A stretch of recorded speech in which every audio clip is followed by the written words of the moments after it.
Next up, we have House File 3320, Representative Acom. And Representative Acom, oh, there you are. Welcome to the committee.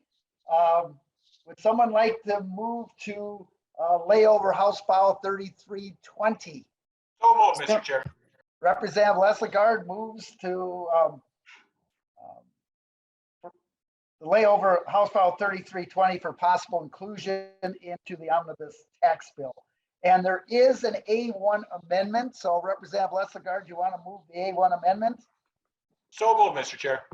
Very good. So at this point, Representative Acom, welcome to the committee.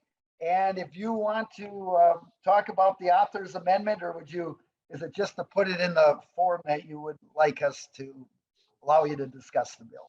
Well, it changes it just a little bit. And so, Mr. Chair and members, thank you for the opportunity to be here today. What the amendment does is to allow us to include owner-occupied duplexes and triplexes.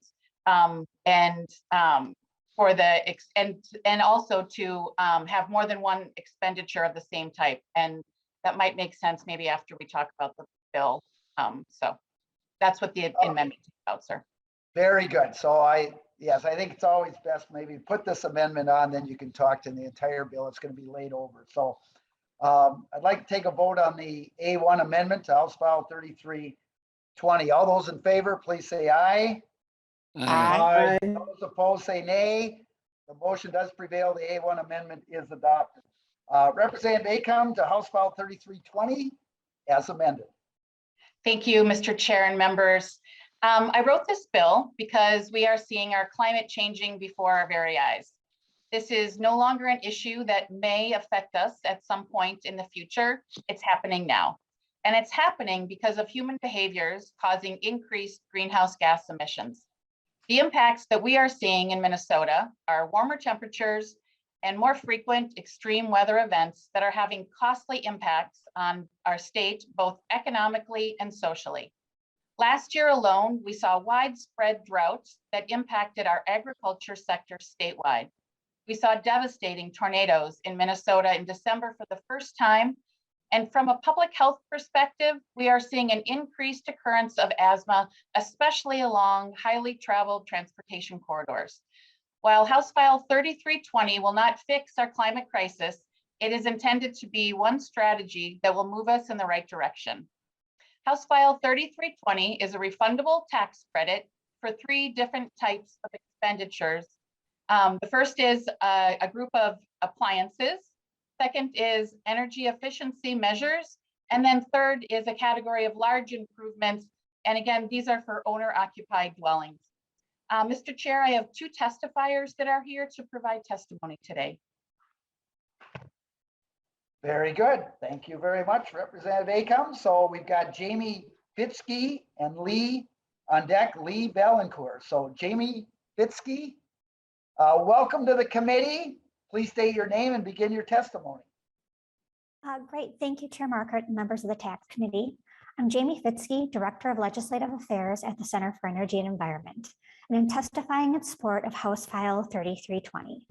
The Center for Energy and Environment, or better known as CEE, is a Twin Cities-based nonprofit with over 40 years of energy efficiency experience in research and development, education, program development, implementation, and policy.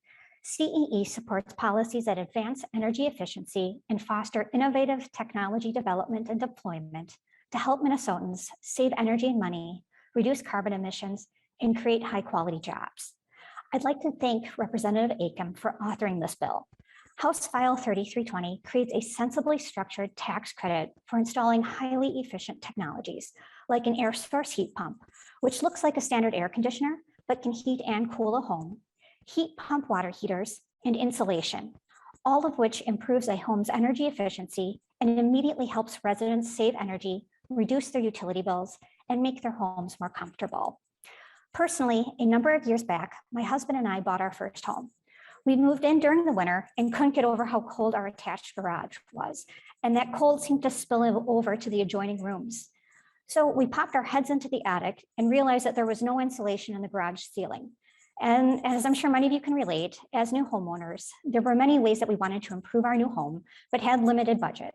So we talked to a residential energy efficiency expert and did some research online and found that at that time, there was a federal tax incentive for insulation. So knowing that we'd recoup some of those material costs through the tax incentive, it helped us to prioritize installing that insulation. It was one of our first home projects that spring and made a noticeable difference in our house and the garage the following winter. So since that time, that federal tax credit has since expired, but I hope my experience highlights how impactful and beneficial a Minnesota tax incentive could be. Thank you for the opportunity to testify and ask members to support this bill. Thank you very much, Ms. Fitzke. Next, Lee Valencourt, please state your name and welcome to the committee. Good afternoon, Mr. Chairman, committee members. My name is Lee Valencourt. I am the owner of Design Right Energy, LLC. I'm located in Plymouth, Minnesota. I'd like to thank you for the opportunity to join you today to provide testimony in support of House File 3320. As an entrepreneur and a small business owner, my work is focused on providing professional energy consulting services for homes and businesses located here in Minnesota. I've been in the energy industry trenches, so to speak, for over 20 years, helping identify and deliver cost-effective energy solutions for all kinds of customers. My clients are looking for ways to save energy and save money. They're also increasingly interested in how they can be responsible stewards of our environment by minimizing their impact through energy generation and reduced consumption. I'd like to thank Representative Acom for her authorship of House File 3320. Given the myriad of uncertainties that are impacting our lives, economy, pocketbooks every day, ranging from impacts of the pandemic, hopeful economic recovery, and the events unfolding in the Ukraine, this bill is not only timely, it's important. House File 3320 will help Minnesotans access and improve ways that they can control their energy use and costs with energy efficiency and innovative solutions now and in the future. Due to the inaction at the federal level, tax cuts for residential energy efficiency have expired and are unavailable to those who are making improvements to their property. This bill is thoughtful and modest approach, takes a meaningful action right here at home to assist the everyday Minnesotan with investments they are making or contemplating to improve their properties with the modern energy efficient technologies. In closing, House File 3320 provides a common sense approach that helps Minnesotans access innovative energy solutions that will deliver increased comfort and provide individuals with more control over their energy use and cost. This bill is good for Minnesota energy consumers, and it helps support the local energy jobs and businesses like mine. I respectfully ask for your support to pass House File 3320. Thank you for the opportunity to testify, and I am happy to answer any questions you may have. Thank you very much for your testimony. Is there anyone else on the virtual meeting that would like to testify on House File 3320 as amended? If not, before I call on Mr. Clayman to kind of go over the maximum credit amount and kind of the income limits, I want to read the revenue estimate for House File 3320 as amended. So for fiscal year 2023, it'd be 37.5 million. And then for 24, 43.6 million. And for 2025, 50.3 million. So Mr. Clayman, can you give us a few details on kind of generally what the limits are and credits and income limits and so forth? Mr. Clayman. Sure, Mr. Chair and members. The maximum credit under the bill would be $2,000. And to get to the $2,000, you'd have to have expenditures from at least 2 of 3 different categories. And the maximum in each category would be 1,000. And so you just take the sum of your expenditures from the categories under the limits for each category. And then the maximum from that would be 2,000. As far as the income limits, the amendment actually changes the limits in the underlying bill. So the credit would phase out for $1 for every $30 of income for married filers of $150,000, and then for all other filers it would be $75,000. And in the underlying bill, that would be subdivision 22. It's line 4.22. That's where the phase out is. So it's again 150 for married, and then 75 for all other filers. Mr. Clayman, thank you so much. Appreciate that. Okay, so we'll go to questions to the author or the testifiers. Representative Swazinski. Thank you, Mr. Chair. And it just would be a question to the last business owner that kind of came before the committee.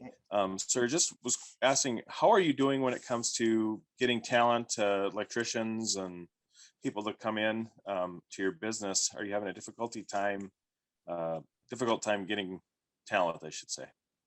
Mr. Valencourt. Mr. Valencourt, you're muted. My apologies, Mr. Chairman. A representative, yeah, I'm having trouble, just like everybody else, finding qualified personnel to get this, to get the projects, up and running and getting it done at a reasonable price. With the shortage of labor, everybody, they can kind of command whatever price they want. And if you're in a situation where you've got a failure somewhere, you're kind of, at the dog's door. You've got to pay whatever price it takes to get it done. So yes, there is a shortage of qualified labor for many industries, not just my own. Representative Swazinski. And then, thank you, Mr. Chair. Mr. Valencourt, would you say that you have currently, so currently I believe there's not a tax credit for the things you put in. You currently have a shortage of work putting the products that you put in to homes? Well, not a shortage of work. Mr. Valencourt. Oh, I'm sorry, Mr. Chairman. Not so much a shortage of work as it's being addressed more on a more urgent level. Like I said, people are putting off some of these expenditures because they're, just the dollars it takes to get some of the work done. So it's being done more as on an ad needed basis versus, they're basically putting off what they can put off until, it's absolutely necessary to address an issue. Representative Swazinski. Thank you. So essentially, the tax credit would get them to replace a furnace that maybe doesn't need replacing quicker. Is that kind of what you're saying, sir? Mr. Absolutely. Valencourt. Yeah, Mr. Chairman, absolutely. If they can limp it along, or if they're contemplating, making an upgrade in their home and the heating and cooling plant is part of those upgrades, yeah, they're going to put that part off until they either decide to make the jump and do whatever remodeling they're looking at doing, or, they wait till they have a catastrophic issue to make the investment. Representative Swazinski. Thank you, Mr. Chair. Do you feel like anyone has not done the work that they needed to do because this tax credit doesn't exist? Mr. Valencourt. Mr. Chairman and representatives, yeah, they're going to hold off as long as possible if they know that there's a tax credit that is possibly on the horizon. they're going to hold off making that expenditure until they can take advantage of, whatever opportunities are made available to them. Representative Swazinski. Thank you, Mr. Chair. Chair Davids. Thank you, Mr. Chairman. And reading through this bill, I am having some concern about how much this is really going to hurt the poor and help the rich. And I have some problems with that. Aren't too many low-income people buying electric cars. Most of the people who are going to benefit from this are the very, very wealthy. And so I'm a little confused about where we're going with this. And then you've got the junk science of climate change thrown in here. And I just think we better think about what we're doing here, especially with these big tax breaks for the wealthiest among us, is quite concerning to me, Mr. Chairman. Representative Acom. Thank you, Mr. Chair. And I will say we very thoughtfully went through and added things to be a part of this bill that all income levels could manage. And so there are things from smart thermostats, which are really quite affordable and very effective at helping with energy efficiency. It's different at whatever level of weatherization a homeowner may be able to afford. And so by no means is this excluding lower income wage earners. And so I appreciate the thoughts, but that's not what's the reality. And just to say about the climate change, the scientists will certainly speak different to your opinions there. Thank you, Mr. Chair. Thank you. Well, Representative. Mr. Chairman, there's a lot of scientists Chair that realize Davids. it is junk science. It's the biggest fraud among us here, and we need to at some time address that. Why we're hurting the poor, making everything so regressive because of the fraud of climate change. And there's plenty of scientists that believe that. So Representative Acom, I'll give you the last word, but this is not the Energy Committee. We're not going to be debating climate change, pro or con, but I will give you a response here, and then we're going to move on. Thank you, Mr. Representative Chair. Acom. Thank you, Mr. Chair. I think the representative's statements spoke for themselves. We can move on. Representative McDonald. Thank you, Mr. Chair. Question for the author. See, you probably noticed I have my jacket on. I'm in an old 100-year-old building here in Delano, where my studio is, and I have 15-foot ceiling. And so we keep our heat down a lot. It's at 62 degrees right now. My digital editor doesn't like it much, but we have a little floor heater. So we keep our heat down. And at the house, even though I have a debate with my Mrs. McDonald, I keep the heat down there too, especially at night. We just got to dress warm because the cost of energy is going up rapidly, and there's limited dollars available. And I'm doing my part to keep our prices down. Certainly, but your bill has nowhere in it at all that allows for a current household without having to spend more money. We're trying to hold on to these precious dollars in this very tumultuous time with a 40-year high of cost of gas and everything. So why in your bill you have nothing for those folks who are responsible or trying to be responsible and keep their energy costs down? Why is there no tax credit for those? Only those who have to spend money, just out of curiosity. And what your thoughts are on that? Representative Acom. Thank you, Mr. Chair. I do think there are other programs that can address exactly what you're talking about. We have a weatherization bill that's actually working through its way through the legislative session that will put more money towards conservation improvements that will help exactly what you're saying. My bill isn't intended to fix all of the issues that are coming with climate change. It's one tool, it's one strategy to help address this really important issue. And so I appreciate that you keep your energy down, and yeah, I appreciate that. And so thank you, Mr. Chair. Representative McDonald. Well, thank you, Mr. Chair. So Representative Elkin, would you be amiable to an amendment of some sort to allow for credit for those folks that keep their energy down at night and dress warmer? Representative Acom. Well, Mr. Chair, this, as the motion says, this bill is being laid over. I'm happy to work with you. If you have some ideas, we can sit down and talk about it. Representative McDonald. Good, thank you. I appreciate that. Just lastly then, Mr. Chair, I just have to say, this is a big issue and it's not the Energy Committee. I understand that. But the organization that's Intergovernmental Panel on Climate Change does conclude that there is very limited and no scientific evidence whatsoever linking human-caused climate change to increasing purportedly in extreme weather.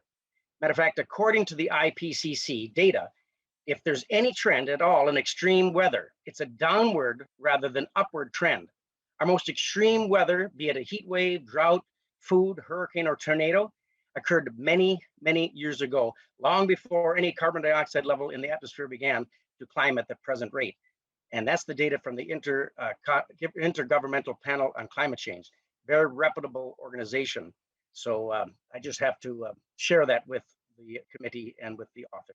Thank you, Mr. Chair. Thank you. Representative Hertaus. Thank you, Mr. Chair. And I was wondering if I could ask Mr. Valencourt a few questions if he's still on. Yes, he is. Go ahead, Representative Hertaus. Well, thank you, Mr. Chair. And Mr. Valencourt, I've heard you testify that there's not a lack of work, that you certainly have a labor issue in terms of being able to do the work. There are obviously maybe some supply chain issues as well, but with regard to some of those comments that you made, are you finding that these increased costs are driving up the very costs of the types of energy efficiencies that we're talking about? Mr. Valencourt. Yeah, Mr. Chair and representatives. Yeah, the entire supply chain when it comes to materials and labor, yeah, it's everything adds to price. If you want to be moved to, if you have a catastrophic failure in your home, hopefully the material is available to resolve whatever issue you may have. So people that are contemplating doing, upgrades are, it's kind of like the stock market. They're hedging their bets and saying, if they have a failure or something they know is going to fail, they're putting the material on order and waiting sometimes weeks for the material to show up, because if your heat plant fails, you may have to take what's in stock versus what your actual choice may be for that, whatever that material is. Representative Hertaus. Well, thank you, Mr. Chair, and thank you, Mr. Valencourt. I guess, I'm no stranger to HVAC systems and, what their cost is and what needs to be done in terms of energy efficiency. I just had a recent failure of a system myself in one of the properties that I own. And yes, the manufacturers do have rebates already available for energy efficiency. There's a 4-star systems.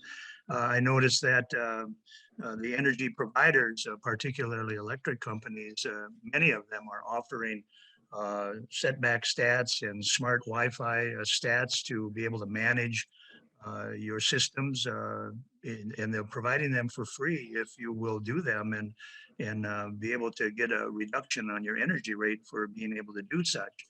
But I think, Mr. Chair, what troubles me most, what we continue to hear, is the cost of doing business in Minnesota. And this ends up being a driver of costs to do business, whether it's proposals like 6 weeks paid leave, or whether there are other parts of doing business that make it more onerous in terms of the tax rates that we charge businesses and the way we disrespect our businesses and our job creators. Here we're talking about $37 million in the first year as a fiscal note. Think about what $37 million might do to make the cost of doing business less expensive in Minnesota. That's where we should be directing our energies toward in terms of energy savings. It's kind of amazing that that we have this anti-competitive structure in Minnesota in terms of growing or expanding or doing business in Minnesota. And yet we hire or we appropriate money to deed to be able to run around like a candy store and pass out grants and incentives to come and do business in Minnesota. I mean, that just is counterproductive. It's kind of like the discussion we had about sales tax on tickets, you know? I mean, it doesn't make any sense. So, you know, I'm just really frustrated by this whole idea of offering rebates and incentives to do business here in Minnesota. Like I mentioned, you know, DEED is handing out millions of dollars. We find it necessary to pick winners and losers as to who's going to get a discount to keep their business going. We didn't see that happen during the housing crisis when everything collapsed in 2008.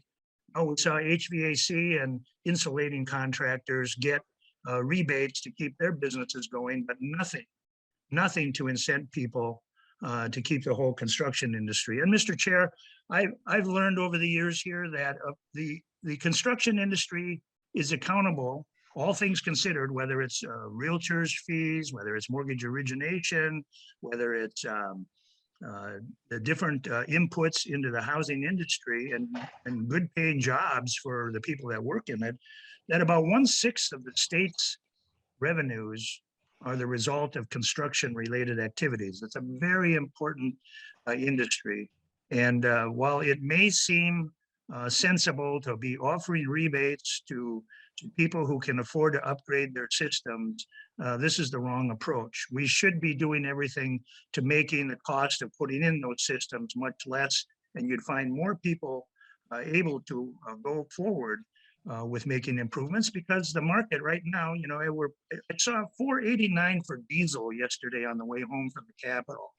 I mean, we're being incented to change our behavior in and of itself. Propane was under $2 a gallon last year. Now it's up over $4 a gallon. People are heating their homes with propane, have every incentive to tighten things up. So, I mean, the market forces right now are incenting you to do that.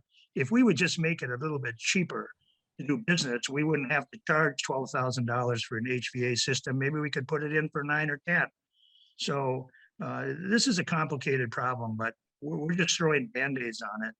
We ought to be doing everything we can do to make Minnesota competitive with the other 50 states again. Thank you, Mr. Chair. Chair Joachim. Sorry, Mr. Chair, may I just make a response to that Sure. really briefly? Representative Acom, you bet. Thank you, Mr. Chair. And, you know, Representative Hertaus was talking about the cost of this tax credit.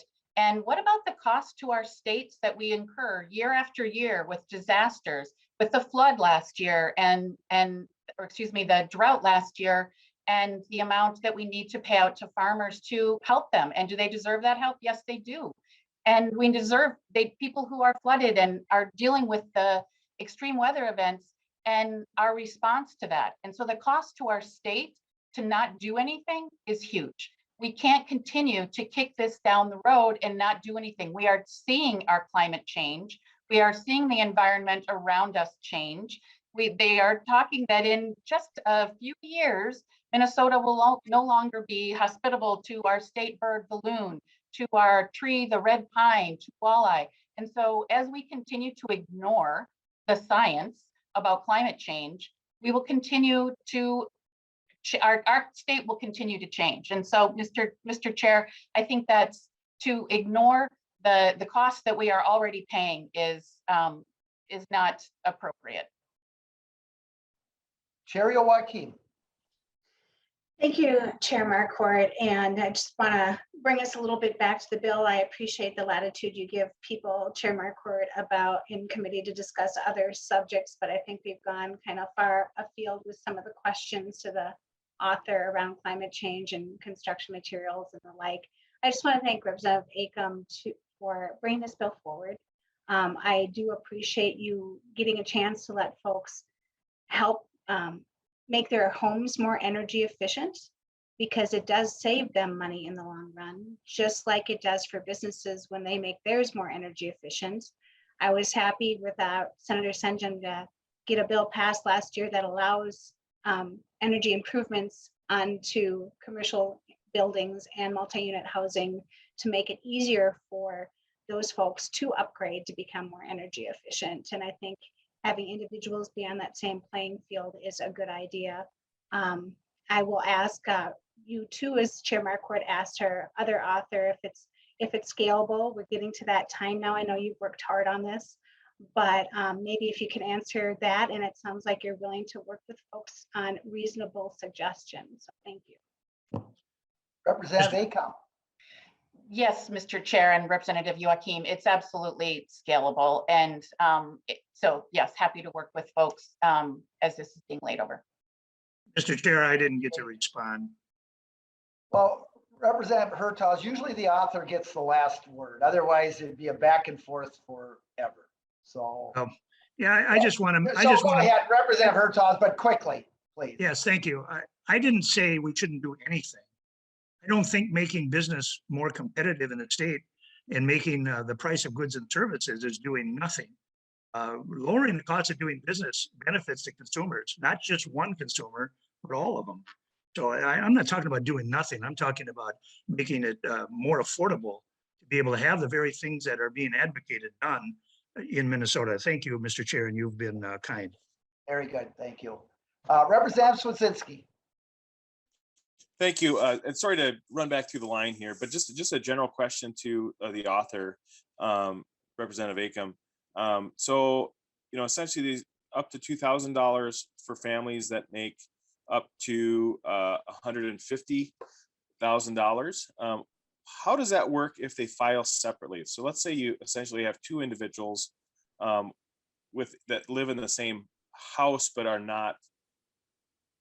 They own the home together. Is it looked at who owns the home or who applies? How does that part work? Representative Acom, do you want to answer that? Or would you like research? Well, I will actually turn to Mr. Clemens. I think that it can only be any expenditure can only be counted once, but I'll let Mr. Clemens say it in the appropriate way. You bet. Mr. Clavin. Mr. Chair, and to Representative Swedzinski's question, yeah, if you look at line page 414 of the bill, there's language on there that addresses that situation of a married separate filing or married filing separate situation. And what would happen is that for filers that are married but filing separately, one spouse could not use the expenditures that the other spouse has used for the credit. Representative Swedzinski, does that answer that for you? No, I'm not, especially because it's not separate filers that are married. What if you have folks that are not married that own the home together, filing separately? And so could you essentially have one person that does one part of a project and apply for grants over here to the max, and because you're doing essentially multiple projects, and then have the other person do, like the insulation job. One person's replacing the furnace with their credit, one person's doing, so essentially they're getting twice the amount in the same property that would normally be given. So very good. Mr. Clayman, two property owners that own the same place, but they're not married. They're not related. Yeah, Mr. Chair, I mean, as long as you don't use the same expenditure twice, I think in that scenario that I don't think there'd be a limit on that. So I guess, yeah, I think that would probably be allowable under the bill if somebody did, a certain number of expenditures and then the other person did another, as long as it's to the homestead. Yeah, that would probably be allowed. Representative Swedzinski. All right, thank you, Mr. Chair. And then just from looking at a clawback, so let's say you make these improvements within a year of you selling the home. So the state of Minnesota, help pay for a new furnace or whatever they did. Does the state get and the value of the home goes up, does the state get their money back, or is it just kind of lost? Mr. Clayman. Mr. Chair, to Representative Swedzinski's question, there's not a clawback or a recapture provision in this bill. So once the credit's been paid out, unless there's some audit, or assessment, that there'd be no recapture or clawback of those amounts. Representative Swazinski. Thank you, Mr. Chair. You bet. Representative Her. Thank you, Chair Marcourt. And I just wanted to say thank you to Representative Acomb for bringing this forward. I was working on something similar early on, and she and I talked about it. I'm really glad I wasn't able to get mine together, but I'm really glad that she was able to put this bill together. I did have a question, but I did just want to say really quickly before the question, I know that we're not debating climate and energy in here, but I just want to share really quickly that I think that when we talk about keeping energy costs down by wearing hats and coats and not turning things up, or, you know, I think that that's actually the point, is that we've built buildings, whether it's commercial or homes, that have not been energy efficient, and that this is why this type of program is really critical, because you should be able to live in your home comfortably, and that being able to upgrade your home actually allows that to happen. You know, I have a small farm in addition to my home in the city where I live, and that small farm was built at a way different time. And as we've upgraded that farm, we did include induction oven, you know, stove. We did include, you know, thermostats that were, you know, much more efficient. And because in that farmhouse that I live in, the heat in the coldest months are almost $500. My house in the city that is twice as big as that house has half the cost of that energy. So I don't want to have to put on a coat and hat and to say that I'm being, you know, responsible for the energy. Actually, I'm being irresponsible by thinking keeping the heat on. I'm actually putting the Band-Aid on that situation. And so having these types of programs to incent people to be able to update their facilities to make them so that they are habitable in a way that is actually also friendly to the environment is really, really important. I do have to say that whether we agree or not on the science behind climate change, I can tell you that farmers are telling us there is climate change. I can tell you that too, because I have a farm, and what I've seen happen in the last few years is that as we warm sooner, but the ground is still frozen, all of the snow melts, and my barn and my barnyard is completely flooded, and my animals have no place to go when that happens. And it also does a number on the parcel that I actually farm on, so that I can grow my own fruits and vegetables. I'm not a farmer to have to see that this has never happened before, except for in the last few years, that our pattern of weather is making it so that we can't even operate normally. The ground is still frozen and the water is melting and there's nowhere for it to go. And so whether we agree or not on the climate science, the people every day who are living off of this land and trying to plant things are telling us that climate change is happening. Those living in cities where we know that the temperature is much higher and there's not enough trees, that they're telling us that the impact of what is happening in the climate is disproportionately happening and experiencing by people through health issues. And so there's just so much that whether we believe it or not, there's too much evidence for us as individuals, non-scientists, to see that climate is changing. And so I just want to thank Representative Acomb for bringing this forward. And then I did just want to ask really quickly, because I always do feel like these types of programs are amazing, but I also know that there are the people who generally get left out from being able to do that are those who maybe are homeowners from the low income areas, like, you know, Frogtown area or the east side, who might have lower value homes, but don't have the ability to make these improvements. And maybe Representative Acomb, you and I can take this offline if it's going to take too long to answer here, but how do we make sure that everybody gets access to being able to use these credits when they have income as a limitation? So please feel free to answer that if we have time, but otherwise you and I can talk offline as well. But thank you so much for this bill. Thank you, Representative Acomb. Well, I thank you for all the comments and for the question. And I would love to talk with you to see if there are ways that we can make it accessible to more Minnesotans. And I do also want to go back to the conversation we had early this session about what we can be doing for these similar improvements to be included in rental housing and in multi-unit housing. So to be continued. Very good. Final comment or question, Representative McDonald. Yeah, Mr. Chair, just curious, question for the author. In your bill, I read the language, but I didn't quite catch if, is it applied to two pieces of property? For example, if a fella owns a business, an old building, which I certainly could retrofit this building, it's a 100-year-old historic building, put in fake ceiling tiles and bring the ceiling down lower, but it would certainly impede on the beauty of the building. So I'll just pay the consequences and keep it cold. To restore the integrity of a historic building. But in your bill, does it allow for two pieces of property, the credit? For example, I just put in a new furnace here, so I was hoping that would reduce my very expensive energy, but it's not. Is it retrofit to last year's new furnace, new equipment, new appliances? And does it apply to two different properties, a home and a business? Mr. Clayman, maybe you could answer, does it go retroactive and would it person be able to apply for two properties on this credit? Mr. Chair, to Representative McDonald's question, the effective date is for tax year 2022. So that would apply to expenditures that would qualify in tax year 2022. So it would not be retroactive to an expenditure in tax year that was in 2021. On the two properties, the credit is limited just to the taxpayer's residence, which is defined as homestead property. So it wouldn't apply to two buildings. It would pull in the duplexes and triplexes that are homesteaded, but it wouldn't apply to, say, the taxpayer's homestead and then another property that they own that's not homestead property. Thank you. Representative McDonald. That's it. Good. Thank you, Mr. Chair. And just a real quick comment. You do allow some flexibility in the debate. And of course, that's what makes the tax committee the best committee in the legislature. That said, the author, of course, introduced the whole idea of this so-called climate change. So the dialogue was necessary in our response and questions.